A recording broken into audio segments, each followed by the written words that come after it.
Good morning.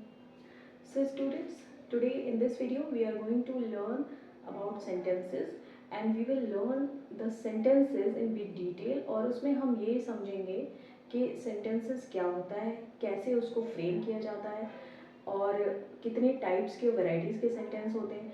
तो ये चीज़ें बड़ी इंपॉर्टेंट है अगर हमें ग्रामर सीखना है तो बिकॉज सेंटेंस जो है वो क्या है, किसी ग्रामर का एक बेसिक स्ट्रक्चर है। अगर आपने सेंटेंस को अच्छे से नहीं समझा है तो बस फिर प्रॉब्लम हो जाती है। और ग्रामर सीखने के लिए हमें सेंटेंस को समझना बहुत ज़रूरी है कि वो किस टाइप का है, एटलीस्ट हमें ये पता होना चाहिए और उसमें क्या क्या एलिमेंट्स हैं, उसके स्ट्रक्चर को फ्रेम करने के लिए क्या क्या चीज़ों को यूज़ किया गया है।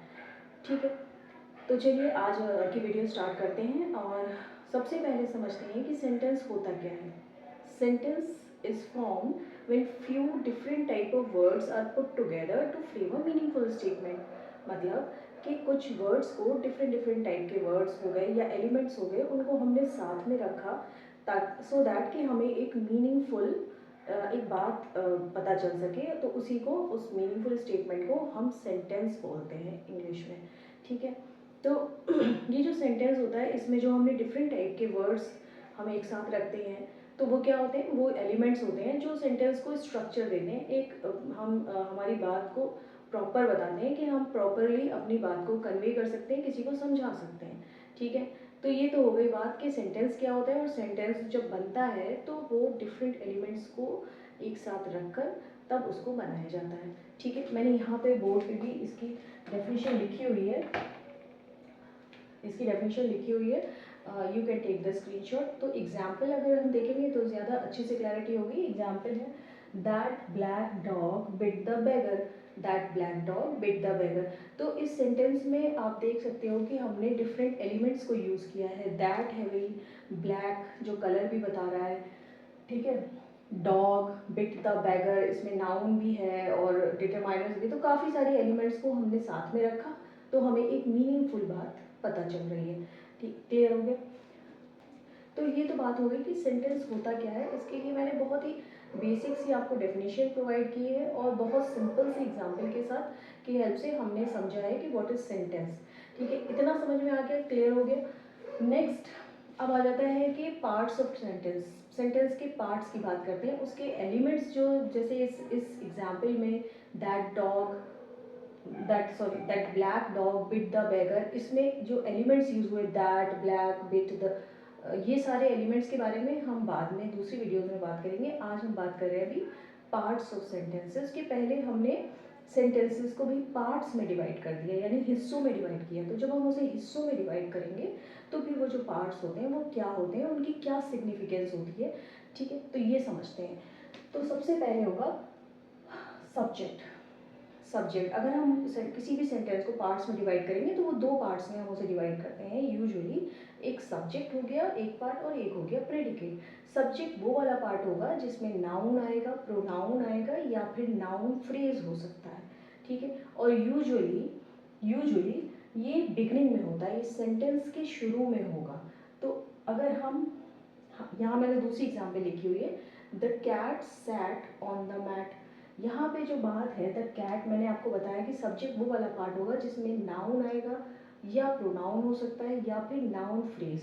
तो यहाँ पर नाउन जो है वो कहाँ आ रहा है, शुरू में ही आ रहा है, बिगनिंग में ही आ रहा है। यूजुअली सब्जेक्ट इस शुरू में ही होता है। ठीक है, तो द कैट वाला जो ये पार्ट है ये सब्जेक्ट कहलाता है। ठीक है, बाकी का जो पार्ट है, रेस्ट ऑफ द पार्ट, उसको बाद में हम देखेंगे कि वो क्या है। तो सब्जेक्ट अभी क्लियर हो गया। सब्जेक्ट सेंटेंस का वो पार्ट है विच possess noun, pronoun or noun phrase and usually it occurs in the beginning of the sentence. Example, the cat sat on the mat. Here in this sentence, the part the cat is a subject of a sentence. तो ये अच्छे से आप clear हो गया, समझ गए। तो अब बात करते हैं प्रेडिकेट। प्रेडिकेट क्या होगा भाई, जब जो सब्जेक्ट है उसमें नाउन आ गया, प्रोनाउन आ गया, नाउन फ्रेज आ गया, राइट, नाउन और प्रोनाउन आ गया, तो बाकी का जो रेस्ट ऑफ द पार्ट है वो सारा का सारा क्या होता है, वो प्रेडिकेट होता है। ठीक है, remaining part of a sentence is called predicate. इसी एग्जाम्पल को देखते हैं, the cat sat on the mat. इसमें आप समझ गए द कैट जो है वो सब्जेक्ट है, तो बाकी का रेस्ट ऑफ द पार्ट क्या है, सैट ऑन द मैट, ये वाला पार्ट क्या हो गया, प्रेडिकेट हो गया। अच्छा, प्रेडिकेट को आइडेंटिफाई करने की एक और ट्रिक मैं बताऊंगी कि जब भी आप प्रेडिकेट को आपको आइडेंटिफाई करना हो सेंटेंस में, तो it starts with the verb से स्टार्ट होगा प्रेडिकेट हमेशा, ठीक है। It starts with the verb, यहाँ मैंने बोर्ड पे भी लिखा हुआ है, तो अच्छे से क्लियर हो गया कि what is subject of a sentence and what is predicate of a sentence. Subject में भाई नाउन, प्रोनाउन या नाउन फ्रेज आ गया जो सेंटेंस के बिगनिंग में आता है, और जो प्रेडिकेट है उसमें जो रेस्ट ऑफ द पार्ट होगा सेंटेंस का वो इंक्लूडेड होगा। वो कहाँ से स्टार्ट होगा, वो वर्ब से स्टार्ट होता है, ठीक है। तो आई थिंक अब ये अच्छे से आपको क्लियर हो गया कि व्हाट इज सेंटेंस, ठीक है, सेंटेंस क्या होता है और सेंटेंस के कौन से डिफरेंट डिफरेंट पार्ट्स होते हैं, एक सब्जेक्ट हुआ, एक प्रेडिकेट हुआ। ओके, सो अब हम अच्छे से समझ गए कि what is sentence, what are the different parts of sentence, उसको भी हमने काफ़ी डिटेल में डिस्कस किया। तो अब चलते हैं टाइप्स ऑफ सेंटेंसेस पे। जो टाइप्स ऑफ सेंटेंसेस हुए या जो हम सेंटेंसेस का डिस्ट्रीब्यूशन करते हैं वो बेस्ड होता है डिफरेंट एस्पेक्ट्स पे। तो सबसे पहले जो हम डिस्कस करेंगे वो किस पे बेस्ड है, वो बेस्ड है on the nature of sentence और the behaviour of sentence. Sentence का नेचर कैसा है, बिहेवियर कैसा है, वो हमें किस तरह की बात बता रहा है, ठीक है, इसके बेस पे हम डिफ्रेंशिएट करेंगे। तो हम इसे कह सकते हैं कि division of sentences on the basis of nature. तो इस तरह से आप उसको याद रखें, क्योंकि एक और भी डिस्ट्रीब्यूशन होता है, वो उसकी जो बेसिस होती है वो डिफरेंट होती है, वो हम डिस्कस करेंगे फर्दर। तो सबसे पहले हम क्या डिस्कस कर रहे हैं, डिस्ट्रीब्यूशन ऑफ सेंटेंसेस और division of sentences on the basis of nature. तो नेचर के बेस पे जब हम उसे डिवाइड करते हैं तो सबसे पहले हम डिस्कस करते हैं असर्टिव और डिक्लेरेटिव, असर्टिव और डिक्लेरेटिव सेंटेंस, ठीक है। मैंने बोर्ड पे भी लिखा हुआ ये बात। असर्टिव और डिक्लेरेटिव सेंटेंसेस में कौन से सेंटेंसेस इंक्लूड किए जाएंगे, वो या तो स्टेटमेंट्स होंगे, या कोई जनरल फैक्ट होगा, या किसी तरह की हैबिट होगी, या फिर यूनिवर्सल ट्रूथ। तो ये जो टाइप के जो सेंटेंसेस होंगे, ये जो वेराइटी ऑफ सेंटेंसेस जो हमें इस तरह की बातें बता रहे हैं, उन सबको हमने किस ग्रुप में डाला है, हमने असर्टिव और डिक्लेरेटिव में। यहाँ मैंने एग्जाम्पल्स भी कोट की हुई हैं। एग्जाम्पल्स लाइक स्टेटमेंट हो गया, स्टेटमेंट कोई जनरल स्टेटमेंट कुछ भी हो सकता है, जैसे आई नो हर एड्रेस, ये एक तरह का स्टेटमेंट है। आई नो हर एड्रेस, इसमें एक बात स्टेट की जा रही है, कुछ बात बताई जा रही है, तो ये एक जनरल स्टेटमेंट हो गया, क्लियर हो गया। नेक्स्ट, जैसे जनरल फैक्ट, कोई भी जनरल फैक्ट हो सकता है वो। एग्जाम्पल, इंडिया गॉट फ्रीडम इन 1947, ये एक बहुत ही जनरल सी बात है, एवरीवन नोज इट, ये बहुत ही जनरल बट फैक्ट है, ट्रू फैक्ट है, मतलब इसमें किसी तरह का कोई डाउटफुल नहीं है, फैक्ट उस चीज़ को बोलते हैं, ठीक है। तो ये एक जनरल बात हो गई, इंडिया गॉट फ्रीडम इन 1947। नेक्स्ट है हैबिट, हैबिट ऐसा सेंटेंस जो किसी हैबिट के बारे में बात कर रहा है। Example, he is a chain smoker, तो यहाँ इस सेंटेंस को पढ़ के हमें पता चल रहा है कि द नेक्स्ट पर्सन और some person is in habit of having is in habit of chain smoking, right. तो ये एक हैबिट को बता रहा है, ठीक है। इन सेंटेंसेस को पढ़ के आपको क्लियर हो रहा है कि वो क्या मैसेज दे रहे हैं, किस तरह की बात को बता रहे हैं आपको, ठीक है। नेक्स्ट आ जाता है यूनिवर्सल ट्रूथ। एग्जाम्पल, सबसे बेसिक एग्जाम्पल है the earth goes round the sun, ठीक है, ये एक यूनिवर्सल ट्रूथ है। तो मैंने आपको क्या बताया, मैंने आपको बताया सेंटेंस का टाइप बताया जिसको हम असर्टिव या डिक्लेरेटिव कहते हैं, और उस ग्रुप में हमने कौन कौन से सेंटेंसेस डाले, हमने रखा है स्टेटमेंट को, जनरल फैक्ट, हैबिट्स और यूनिवर्सल ट्रूथ। तो ये चार चीज़ें आप किस ग्रुप में डालेंगे, असर्टिव या डिक्लेरेटिव में, क्लियर हो गया। I think it is clear now. अब नेक्स्ट आ जाते हैं, नेक्स्ट है इम्पैरेटिव सेंटेंस। इम्पैरेटिव सेंटेंस का जो ग्रुप है उसमें आएंगे कमांड्स और रिक्वेस्ट। कमांड्स और रिक्वेस्ट, रिक्वेस्ट मतलब पोलाइट लैंग्वेज में किसी से कुछ कहना, ठीक है, पोलाइटली, तो उसमें प्लीज़ जैसा कुछ वर्ड यूज़ होगा, राइट। और कमांड्स हो गए यानी कि ऑर्डर तो नहीं है लेकिन किसी को कुछ अथॉरिटेटिव वे में किसी को कुछ करने के लिए कहना, that is called a command. Example देखते हैं, shut the door, shut the door क्या है, ये एक कमांड है, ठीक है, शट द डोर कि भाई डोर बंद कर दो, एक तरह का कमांड है। नेक्स्ट रिक्वेस्ट हो गया, रिक्वेस्ट में आ जाएगा please open this window, please open this window. तो यहाँ पर प्लीज़ वर्ड से ही हमको पता चल समझ में आ रहा है कि ये रिक्वेस्ट है। तो इम्पैरेटिव के ग्रुप में कौन कौन से सेंटेंस रखे जाएंगे, कमांड्स और रिक्वेस्ट को हम इम्पैरेटिव ग्रुप में रखेंगे। अच्छे से समझ गए असर्टिव और डिक्लेरेटिव क्या है। नेक्स्ट, कमांड, असर्टिव और डिक्लेरेटिव दोनों एक ही नाम है, कई बारी मैं दोनों नाम इसलिए बताया है मैंने बिकॉज समटाइम कहीं पे डिक्लेरेटिव लिखा होता है, कहीं असर्टिव लिखा है, तो आपको दोनों ही पता होना चाहिए कि ये एक ही चीज़ होती है। नेक्स्ट हमने इम्पेरेटिव पढ़ा जिसमें हम कमांड्स और रिक्वेस्ट को इंक्लूड करते हैं। So after assertive, declarative and imperative sentence, next come interrogative. Interrogative sentences are very simple. जो क्वेश्चंस वाले सेंटेंसेस होते हैं वो सारे इंटरोगेटिव के कैटेगरी में इंक्लूड किए जाते हैं। तो क्वेश्चंस को आइडेंटिफाई करना बहुत ईजी होता है, वो W वर्ड से शुरू होगा, ठीक है, या कई बार ऑक्सिलरी से भी शुरू होता है, यूजुअली W वर्ड से शुरू होते हैं। तो एग्जाम्पल है where do you live, what is your name, where are you going, so these are the examples of interrogative sentences, these are very simple। और इसको आइडेंटिफाई करने का एक और भी सिंपल वे है कि आपके इसके एंड में क्वेश्चन मार्क लगा होगा, तो this is interrogative sentence. Next आ जाता है एक्सक्लेमेटरी सेंटेंस। एक्सक्लेमेटरी सेंटेंस में सडन किसी तरह के सडन फीलिंग या इमोशन को एक्सप्रेस किया जाएगा। कोई सडन कोई ऐसी बात है, वो शॉकिंग भी हो सकती है, कोई सरप्राइज हो सकता है, it may be a good thing और it may be a not so good thing. तो इस तरह की अगर बात को अगर कहा जाएगा तो वो किस कैटेगरी में इंक्लूड होंगे, वो होंगे exclamatory. Example, wow that's amazing, ठीक है। Next, what a beautiful day, और आउच दैट हर्ट्स। तो यहाँ पर एक यहाँ पे थोड़ा सा एक पेनफुल सी बात है, आउच दैट हर्ट्स, ठीक है। Next, what a beautiful day, बड़ी सरप्राइजिंग सी बात है और बहुत ही पॉजिटिव वाइब्स दे रही है। नेक्स्ट एक और एग्जाम्पल है वाओ दैट्स अमेजिंग, ठीक है। तो ये सारे जो एग्जाम्पल हैं ये एक सडन फीलिंग या इमोशन को एक्सप्रेस करने वाली बातें हैं, और इन सबको हम क्या बोलेंगे, इनको हम बोलते हैं एक्सक्लेमेटरी सेंटेंस। नेक्स्ट एक और बात है कि इसको आप आइडेंटिफाई कर सकते हैं कि इसके एंड में एक्सक्लेमेशन साइन होगा, या बीच में जो एक्सक्लेमेटरी वर्ड के बाद भी कई बार एक्सक्लेमेशन साइन लगा देते हैं, तो एक्सक्लेमेशन साइन भी इसकी एक आइडेंटिफिकेशन है। तो आप अच्छे से समझ गए what is interrogative and what is exclamation. Last एक आ जाता है ऑप्टेटिव सेंटेंस। तो ऑप्टेटिव सेंटेंस में आएंगे विशेस एंड प्रेयर्स। जो हम सेंटेंसेस हम कहते हैं जिसमें विश या प्रेयर वाली बात हो, वो किसमें कैटेगराइज होते हैं, वो होते हैं optative sentence.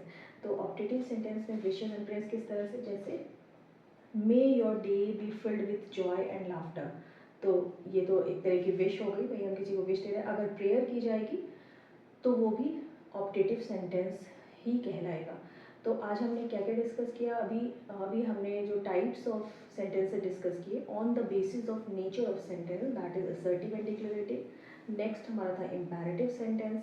Assertive and declarative में आ गए statements, general fact, habits and universal truth. Next आया इम्पेरेटिव सेंटेंस जिसमें आए विशेस एंड कमांड्स।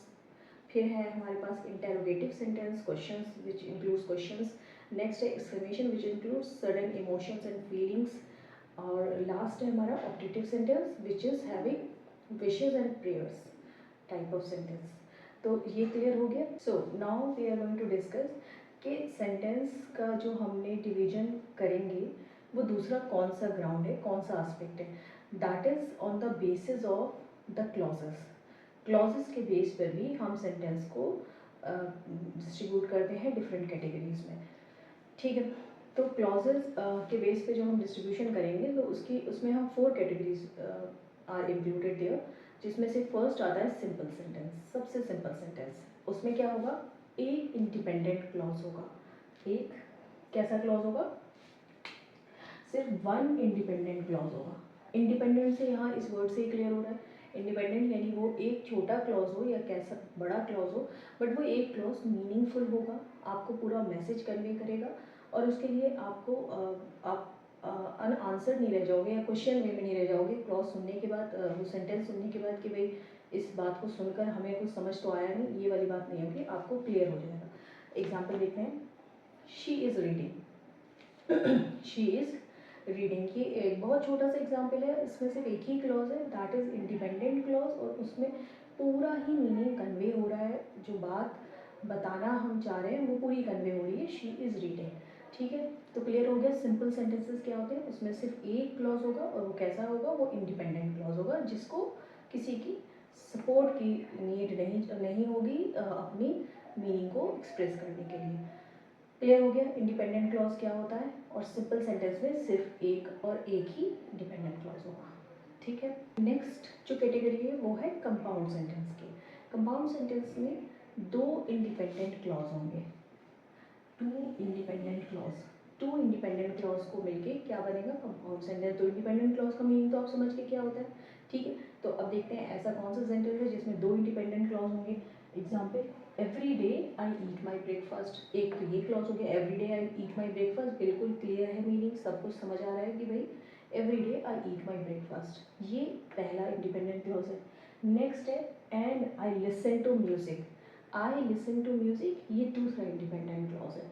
तो मैंने आपको क्या बताया, जो कंपाउंड सेंटेंस होंगे उसमें दो इंडिपेंडेंट क्लॉज होंगे। अब जब दो इंडिपेंडेंट क्लॉज है तो उनको ज्वाइन करने के लिए हमें किसी चीज़ की रिक्वायरमेंट होगी, वो क्या होगा, वो कंजक्शन होगा, कंजक्शन यूज़ करेंगे। यहाँ पे जो कंजक्शन यूज़ हुआ है वो है एंड कंजक्शन यूज़ हुआ है, ठीक है। तो यहाँ हमने कंपाउंड सेंटेंस में दो इंडिपेंडेंट क्लॉज को ज्वाइन किया, किसको यूज़ करके, कंजक्शन को यूज़ करके, और वो दोनों ही क्लॉजेज जो है वो पूरा का पूरा मीनिंग कन्वे कर रहे हैं अच्छे से। क्लियर हो गया, simple sentences, compound sentence. Next आते हैं कॉम्प्लेक्स सेंटेंस। कॉम्प्लेक्स सेंटेंस में क्या होगा, वन इंडिपेंडेंट क्लॉज और वन डिपेंडेंट क्लॉज होगा, one independent and one dependent clause, ठीक है।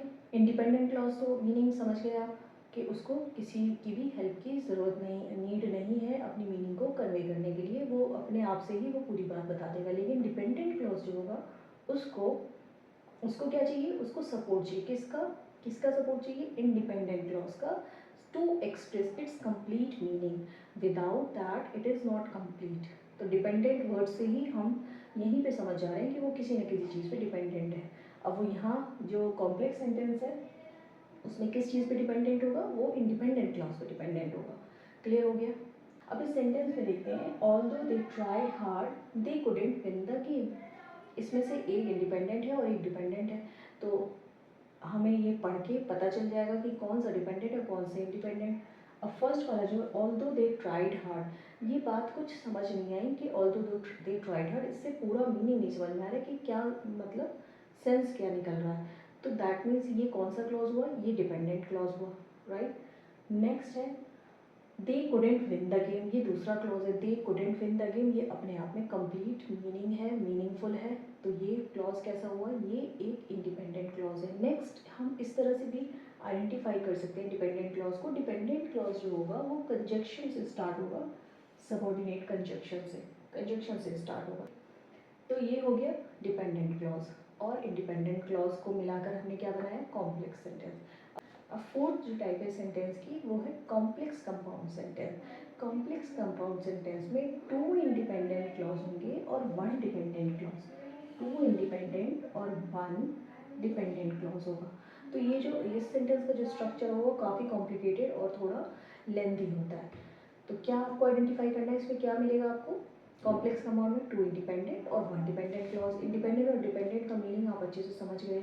एग्जाम्पल देखते हैं, you know that you were wrong and you can't change it, ठीक है, you know that you were wrong and you can't change it. तो यहाँ पर हमने क्या बताया कि दो इंडिपेंडेंट क्लॉज होंगे। तो देखते हैं पहला इंडिपेंडेंट क्लॉज क्या है, यू नो, यू नो मतलब तुम जानते हो, ये अपने आप में कंप्लीट मीनिंग बताया, ये फर्स्ट इंडिपेंडेंट है, फर्स्ट इंडिपेंडेंट, ठीक है।